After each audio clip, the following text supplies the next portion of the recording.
The Empire of Business, Section 11, Wealth, Part 1. When President Roosevelt sent his notable message to Congress 7 years ago, calling attention to the unequal distribution of wealth and recommending high progressive taxes upon estates at the death of the owners, the writer sent him a copy of The Gospel of Wealth. The president wrote in reply that he was, quote, greatly struck with the fact that 17 years ago you had it all, end quote. This led the writer to proceed a step further and add another chapter which appeared in 1906. In like manner, the writer held and expressed advanced views upon labor and land before he could be ranked as one of the multimillionaires. He cannot therefore be regarded as only a recent convert to some of the doctrines which are now promulgated so freely.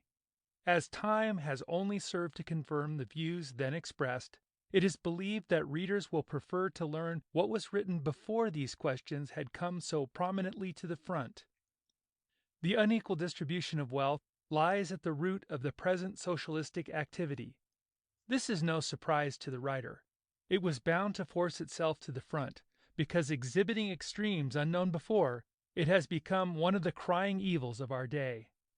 In the world's progress, scientific discoverers and mechanical inventors appeared and adapted the forces and materials of nature to the uses of man, followed by the commercial and industrial age in which we live, in which wealth has been produced as if by magic, and fallen largely to the captains of industry, greatly to their own surprise. Multimillionaires, a new genus, have appeared, laden with fortunes of such magnitude as the past knew nothing of. The extremes in the distribution of wealth have never been so great as they are today, although salaries and wages have never been so high. This has naturally attracted the attention of the wage earners and others not deluged by the golden showers, and the socialist budget appears as one of the remedies proposed. In The Gospel of Wealth, 1889, the writer advocated graduated taxation upon estates at death of owners, saying, the growing disposition to tax more and more heavily large estates left at death is a cheering indication of the growth of a salutary change in public opinion. The state of Pennsylvania now takes, subject to some exceptions, 1/10 of the property left by its citizens. The budget presented in the British Parliament the other day proposes to increase the death duties and, most significant of all, the new tax is to be graduated. Of all forms of taxation, this seems the wisest. Men who continue hoarding great sums all their lives, the proper use of which for public ends would work good to the community from which it chiefly came, should be made to feel that the community, in the form of the state, cannot thus be deprived of its proper share. By taxing estates heavily at death, the state marks its condemnation of the selfish millionaire's unworthy life. It is desirable that nations should go much further in this direction. Indeed, it is difficult to set bounds to the share of a rich man's estate which should go at his death to the public through the agency of the state. And by all means such taxes should be graduated, beginning at nothing upon moderate sums to dependents, and increasing rapidly as the amounts swell, until of the millionaire's hoard, as of Shylock's at least, the other half comes to the privy coffer of the state. This policy would work powerfully to induce the rich man to attend to the administration of wealth during his life, which is the end that society should always have in view as being by far the most fruitful for the people. Nor need it be feared that this policy would sap the root of enterprise and render men less anxious to accumulate. For, to the class whose ambition it is to leave great fortunes and be talked about after death, it will be even more attractive and indeed a somewhat nobler ambition to have enormous sums paid over to the state from their fortunes. Long entertaining such views, there is nothing in the socialist budget, as presented by Mr. Snowden in the Labor Ideal series, which does not commend itself to the writer. It will be noticed, it proposes, as The Gospel of Wealth did 19 years ago, that 1/2 of the deceased millionaire's hoard should go to the state when the estate exceeds $5 million. Mr. Snowden's protest against indirect taxation of commodities is also sound because this favors the rich. One individual does not consume much more of these than another, while the ability of the rich to pay duties is infinitely greater than that of the masses. The American, British, and German tariffs present a great contrast, much to the benefit of the masses of the American people, and this although America, like Germany, is protective, and Britain is free trade. America taxes imports heavily, but these are the luxuries of the rich, which the masses do not consume. The American masses eat, wear, drink, smoke American products. Only the rich wear foreign silks, linens, fine cottons, broadcloths, etc., drink French wines, or smoke Havana tobacco. It is by taxing the importation of these and similar articles that America raises revenue. Thus, in 1907, $216 million was collected upon such luxuries, all paid by the rich who alone use them. Tea, chocolate, and coffee are free. Sugar, formerly free, alone of all food products, yields much revenue, as a protective duty of 2 cents per pound exists upon it at present, intended to stimulate the growth of beets. 500,000 tons of domestic sugar were produced in 1906, and production is rapidly increasing. Thus, the American workman, if he neither smoke nor drink, practically escapes tariff duties, except upon sugar. In Britain, the workman pays not only upon sugar, but also upon imported tobacco, tea, and coffee. The American excise tax upon tobacco is only 6 cents per pound, as compared with 75 cents in Britain. Germany in 1905 imported articles for consumption valued at $595 million. To protect her agriculturalists, she taxes all imported food products, which are consumed by rich and poor alike. The German masses are here more heavily taxed than the British. The distribution of wealth and taxation in Britain, according to Mulhall and later authorities, is estimated as follows. See Westminster Review, February 1908, page 172. 680,000 persons in the rich class, with a combined wealth of $60 billion and $190 million in tax collected. 5,100,000 persons in the middle class, with a combined wealth of $15 billion and $210 million in tax collected. 38,220,000 persons in the working class, with a combined wealth of $5 billion and $200 million in tax collected. The total number of persons is 44 million, with a combined wealth of $80 billion and $600 million in total tax collected. This result is obtained by a combination of imposts, which, taken collectively, tax the different classes of the people on the average in proportion to their income or wages. But if an assessment were made, as it should be, in proportion to accumulated wealth, the figures would appear as follows. Rich class, with a combined wealth of $60 billion and $450 million tax. Middle class, with a combined wealth of $15 billion and $112,500,000 tax. Working class, with a combined wealth of $5 billion and $37,500,000 tax. The total wealth is $80 billion, with $600 million in total tax. From this it would seem that the middle class are charged $97,500,000 above their proper share, and the working class pay $162,500,000 too much, while the rich contribute $260 million less than they should do in proportion to the wealth of their real and personal estate. In other words, about 1.5% of the whole population own the bulk of the wealth, and the rest of the community pay the bulk of the taxes. The statement appears almost incredible, but the matter is of such importance as to be worthy of official inquiry. Those whose incomes are only sufficient to meet physical wants should not be subjected to taxation at all. Adam Smith's dictum, "The subjects of every state ought to contribute to the support of government as nearly as possible in proportion to their respective abilities, that is, in proportion to the revenue which they respectively enjoy under the protection of state," should be the rule. especially since there is so much wealth concentrated in the richer classes beyond their most liberal needs. We speak, however, only of the physical needs of men. It should always be remembered by the working man that neither liquor nor tobacco can be considered as needs. The dire consequences resulting from the use of liquor would justify much higher taxation upon it in the interest of the workers themselves.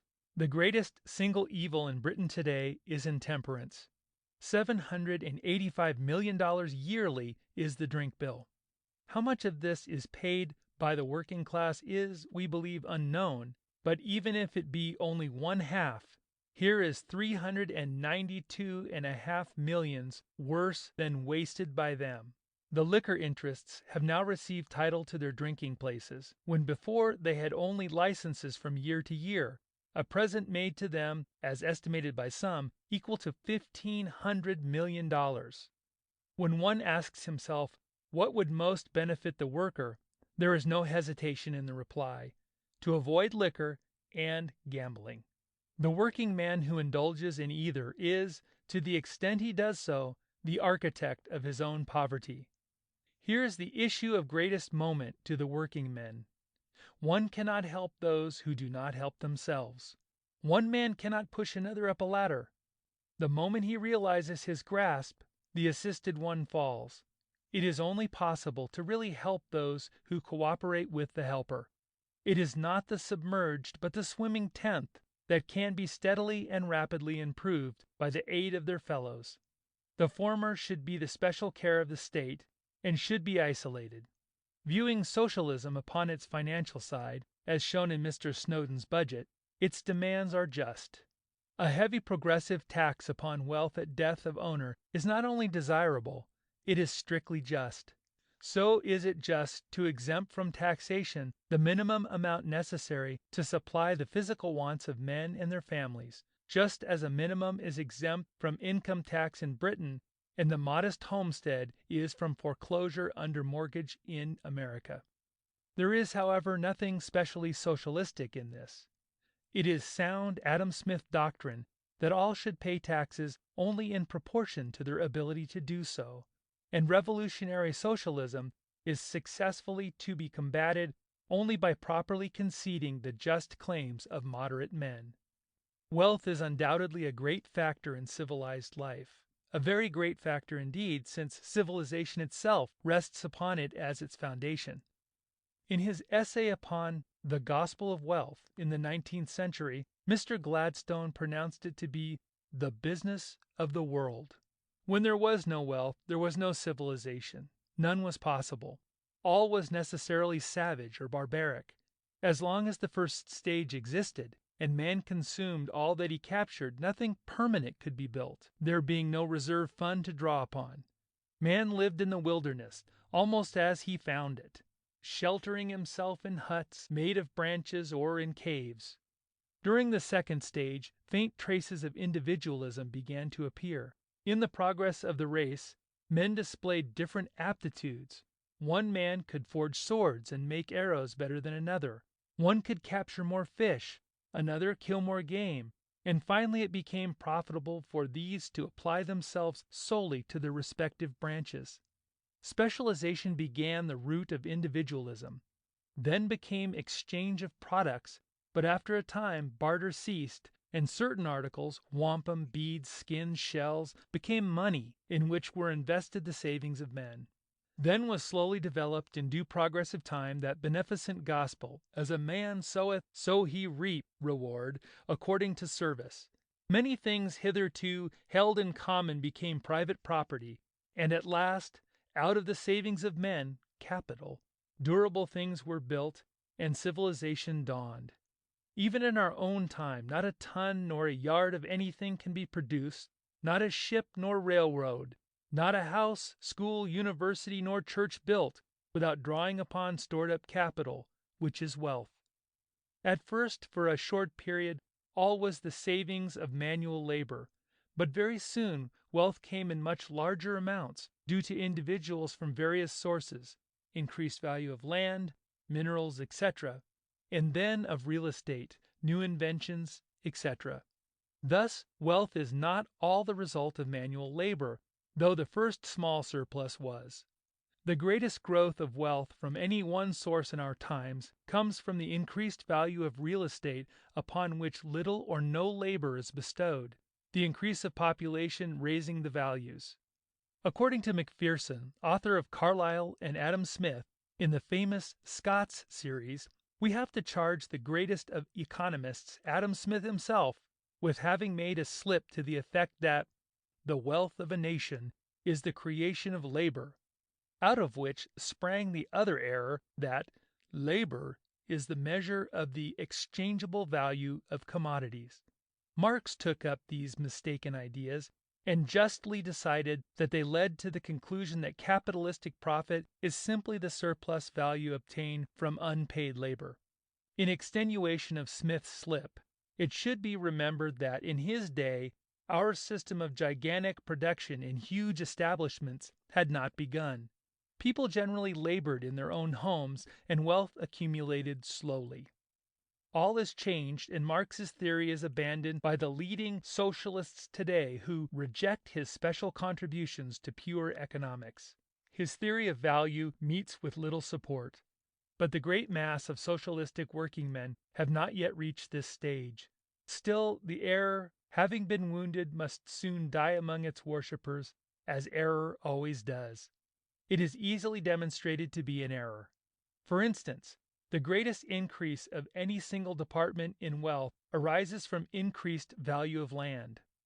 The rateable value of the city of London in 1870 was £2,266,842, or $11,334,210, and is now £5,451,820, or $27,259,100.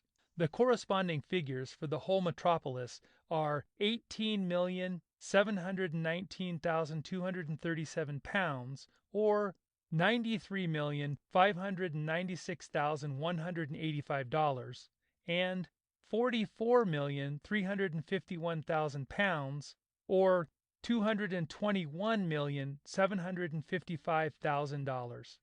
The valuation of New York City has increased from $4,751,532,826 in 1903 to $6,240,480,602 in 1907.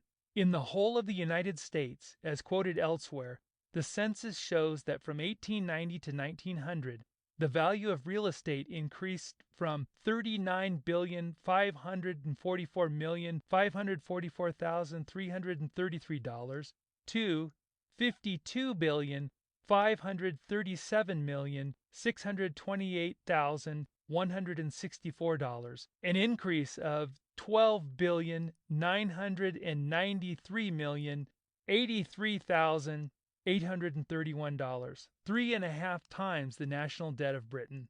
It is clear that wealth mainly created by increase of population is not to be credited to labor, for little additional labor was expended.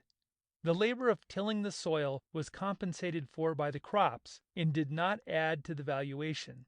That value depends upon and is the result of labor can be exploded thus. The late Duke Sutherland, in his praiseworthy desire to improve conditions upon his vast Highland estates by making the land support his people at home, expended for years the labor of many men and vast sums in the effort.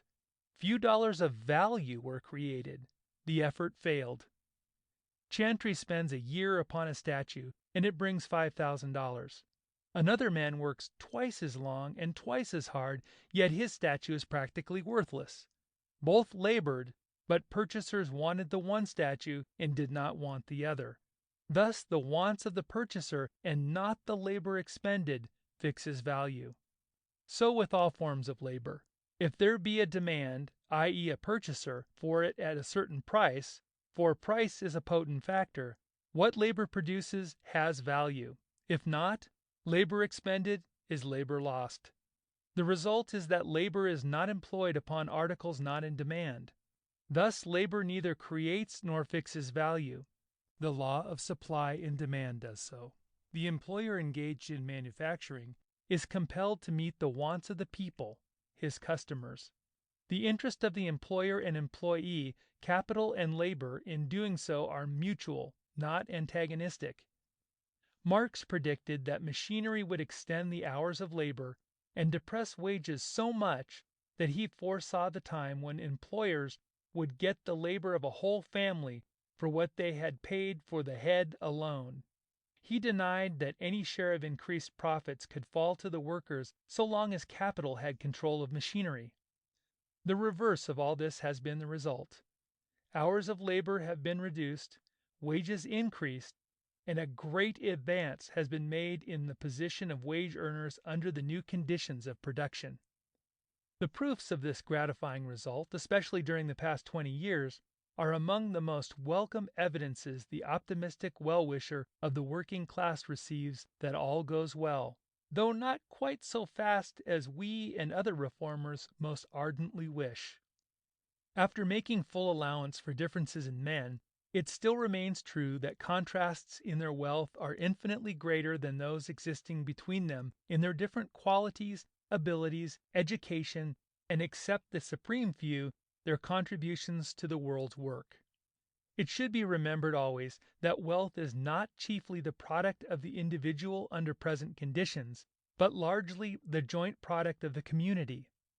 Let us go to the root of the matter and inquire how fortunes are created, whence and how they arise. This the writer has recently attempted to do in the following manner. Imagine an honest, hard-working farmer who finds himself able to give each of his 2 sons a farm. They have married admirable young women of the neighborhood, of good kith and kin, friends from youth, no mistakes about their virtues. The sons find farms, one in the center of Manhattan Island, the other beyond the Harlem.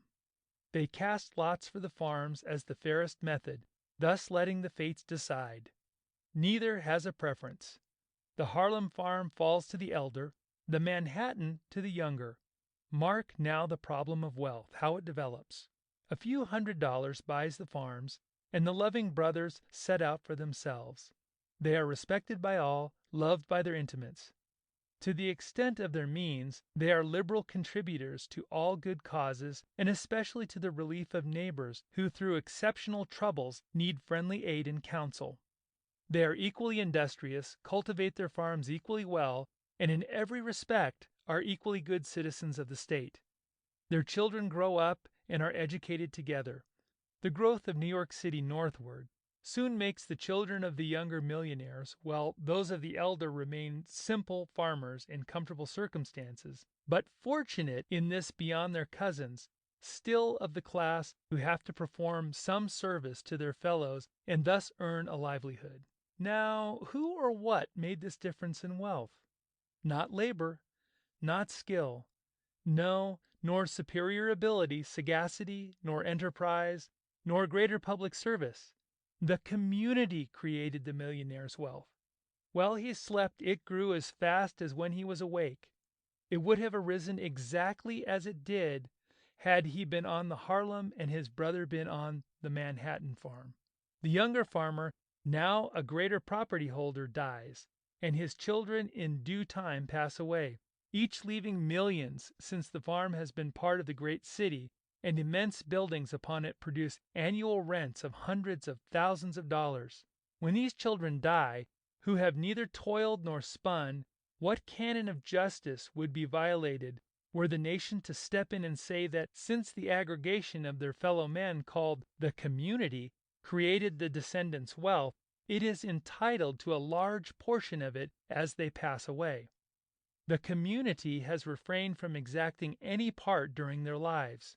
The heirs have been allowed to enjoy it all, because although in their case the wealth was a purely communal growth, yet in other cases wealth often comes largely from individual effort and ability, and hence it is better for the community to allow such ability to remain in charge of fortune-making, because more likely to succeed, and in doing so develop our country's resources. It would be unwise to interfere with the working bees, Better allow them to continue gathering honey during their lives. When they die, the nation should have a large portion of the honey remaining in the hives. It is immaterial at what date collection is made, so that it comes to the national treasury at last. That by far the greatest amount of wealth created in any branch comes from enhanced values of real property is especially true in a prosperous country, increasing rapidly in population like the United States. The census shows that from 1890 to 1900, the value of real estate increased from $39,544,544,333 to $52,537,628,164, an increase of $12,993,083,831, $1,300,000,000 per year, over $3,500,000 per day. The obvious creator of this wealth is not the individual, but the community, as we see in the case of the two brother farmers. Property may pass through many proprietors, each paying more for it than his predecessor, but whether each succeeding owner sells to his successor at a profit depends almost solely upon whether the surrounding population increases. Let population remain stationary, and so does values of property. Let it decline, and values fall even more rapidly. In other words, increased population, the community, increases the wealth in each successive generation. Decrease of population reduces it, and this law holds in the whole of that vast and greatest field of wealth, real estate. In no other field is the making of wealth so greatly dependent upon the community, so little upon the owner, who may wholly neglect it without injury.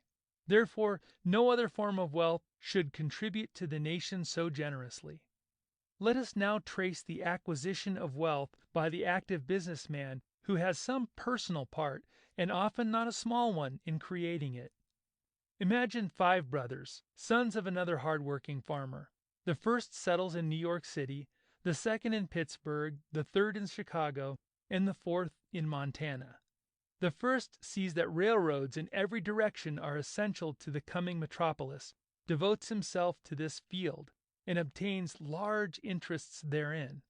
As the population of the country increases, and that of New York City bounds ahead into the millions, these lines of transport laden with traffic justify increasing bonded debt. Having the figures under his eye, he sees that the shares of these railways are sure to become dividend-paying, that even already there are surplus earnings beyond the bonded interest, which, if not needed for pressing extensions, could be paid in dividends and make the stock par. He strains his credit, borrows great sums, buys the shares when prices are low, and floating upon a tidal wave of swelling prosperity caused by the increased traffic of rapidly increasing communities, he soon becomes a multimillionaire. And at his death, his children are all left millionaires. In the consolidation of the various short lines into one great whole, there was margin for a stupendous increase of capital. And in other collateral fields, there lay numerous opportunities for profitable exploitation. All, however, depended upon an expanding population for increased values. Now, while the founder of the family must be credited with remarkable ability and with having done the state some service in his day and generation, it cannot be denied that the chief creators of his wealth were the increasing communities along the railroads, which gave the traffic that lifted those lines into dividend payers upon a capital far beyond their actual cost. In the work and its profits, the nation was an essential partner, and is equally entitled with the individual to share in the dividends. The second son is so fortunate as to settle in Pittsburgh when it had been just discovered that some of the coal fields of which it is the center produced a coking coal admirably adapted for iron ore smelting. Another vein easily mined proved a splendid steam coal. Small iron mills soon sprang up. Everything indicated that here indeed was the future iron city, where steel could be produced more cheaply than any other location in the world. Naturally, his attention was turned in this direction. He wooed the genius of the place. This was not anything extraordinarily clever. It was in the air.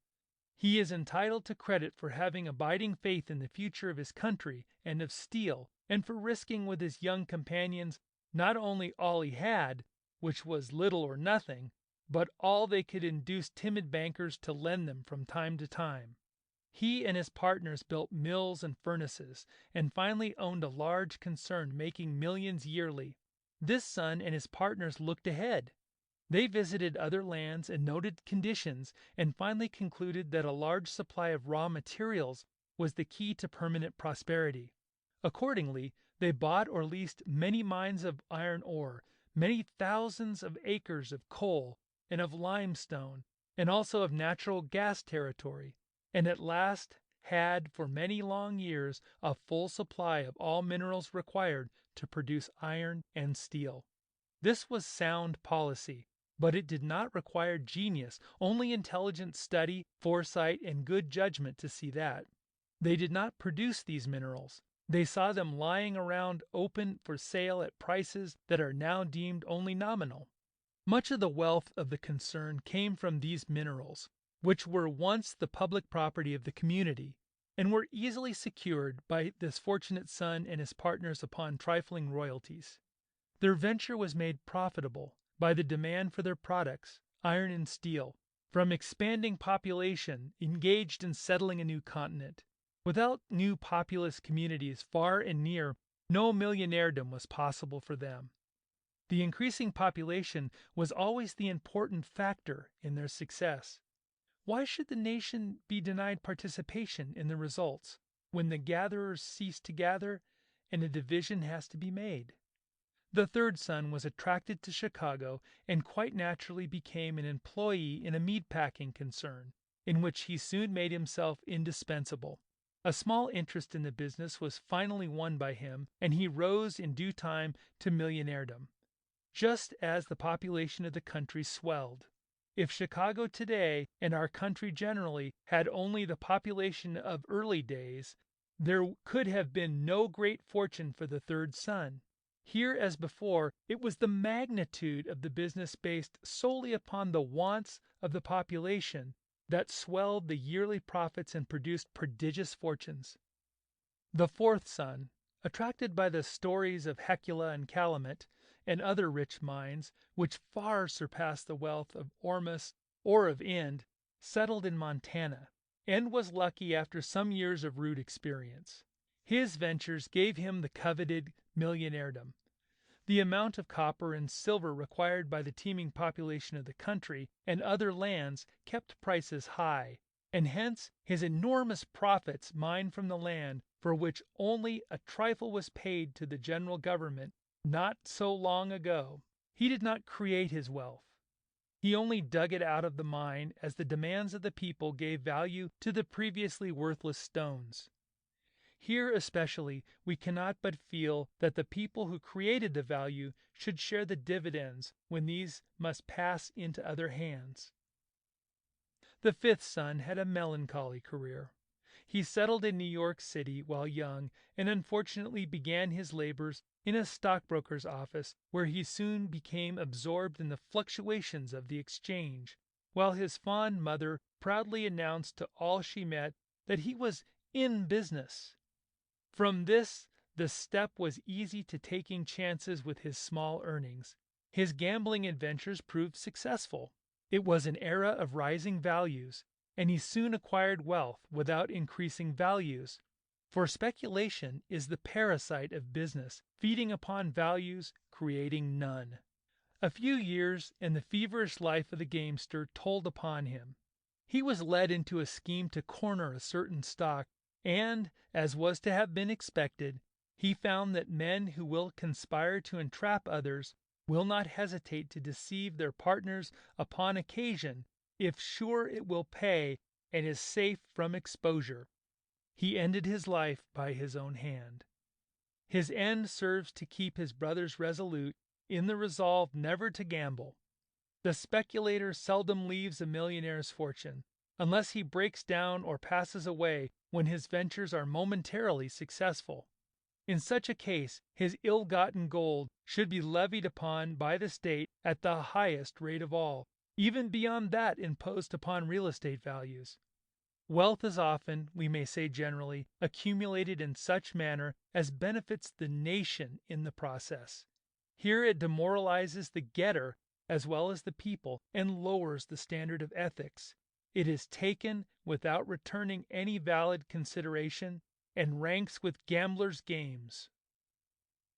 End of section 11 of The Empire of Business by Andrew Carnegie. Recording by Tom Carroll.